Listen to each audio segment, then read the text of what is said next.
So papunta ako ngayon sa shop mga kapulpul kasi meron akong client na magpapatato.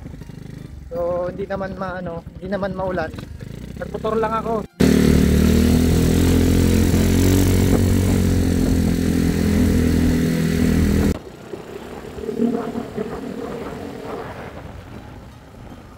So andito na ako sa isang bahay namin mga kapulpul kasi nandito yung mini shop ko. So busy muna tayo for today's video kasi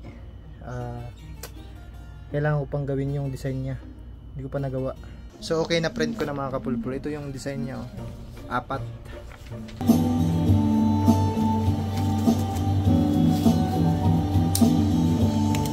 So ayun na nga mga kapulpul, may client tayo ngayon na first time niyang magpapatato. And thank you kay ate sa pagtitiwala sa akin kasi ako yung napili niyang magtato sa kanya. Kasi syempre mga kapulpul, 'di ba? Sa dinabinabi ng artist, ako pa yung napili niya na magtato sa kanya. Ibig sabihin, binigay niya buong tiwala niya sa akin sa unang tato niya. At akalain niyo mga kapulpul, unang tato niya tapos 4 agad, pinakyaw agad yung mga minimalist na design. Oo, 4 yung design niya tapos sabay-sabay niyang pinalagay sa isang session lang. 'Di ba? King ina, napakatibay ni ate. Tapos nun, ang mas maganda pa doon, relax na relax lang siya pag tinatatuan. Binigyan ko kasi siya ng malaking discount mga kapulpul, kaya pinakyaw niya na yung 4 na design. Kaya thankful ako dito kay ate kasi paldo na naman tayo mga kapulpul. Meron na naman tayong konting racket habang wala tayong sakay. Yan yung mindset ng mga lehitimong kapulpul. Isan ka ba naman ng presyo na halos ipamigay na lang? Kaya pag meron kang design kapulpul, mag-PM ka na. Huwag mo nang patagalin pa habang nandito ako kasi pag libre ako sa oras, bibigyan kita ng discount at bibigyan din kita ng oras. Pupunta tayo sa shop, babanatan natin yung tattoo mo. Pero pagtiyagaan mo lang din kapulpul kung hanggang ano lang yung kaya kong gawin sa design mo. Kasi hindi man tayo magaling, marunong man lang tayo. Pero ina-assure ko sa iyo kapulpul na gagawin ko ang lahat para maging maayos lang yung kalabasan ng tattoo mo. Pero pag hindi mo nagustuhan ay cover up natin Lagyan natin ng solid black. Ay, joke lang. Kasi wala naman ako magagawa niyan kung hindi mo nagustuhan kasi ginawa ko naman yung best ko dyan. Charot. At doon naman sa mga nagtatanong tapos binigyan ko na ng discount tapos tatawad pa,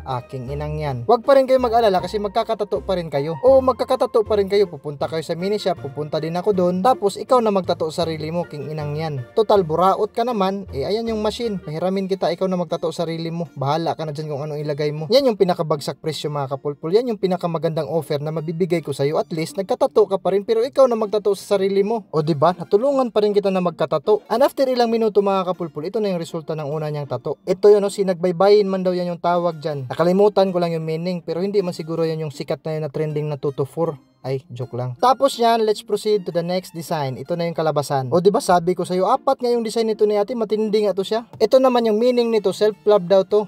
February 14 pa naman, wala siguro to kadate si ate. Kawawa naman to. Uy, i-PM nyo siya, baka libre yan. Tapos proceed tayo sa 3rd and 4th design. Ito na yung last design niya mga kapulpul kasi 4 nga Ito naman mga kapulpul, so jacksay niya yung sa taas. Tapos naman yung sa baba, tinanong ko siya, tapos nabasa ko naman ang nakalagay, where words fail, music speaks. Ayos talaga yung mga banat dyan. So natapos din yung 4 na design ni ate mga kapulpul. Nakasurvive siya sa unang tattoo niya dito sa akin. At dito ko na rin tatapusin yung vlog na to mga kapulpul. And don't forget to like, follow, and share this video for more.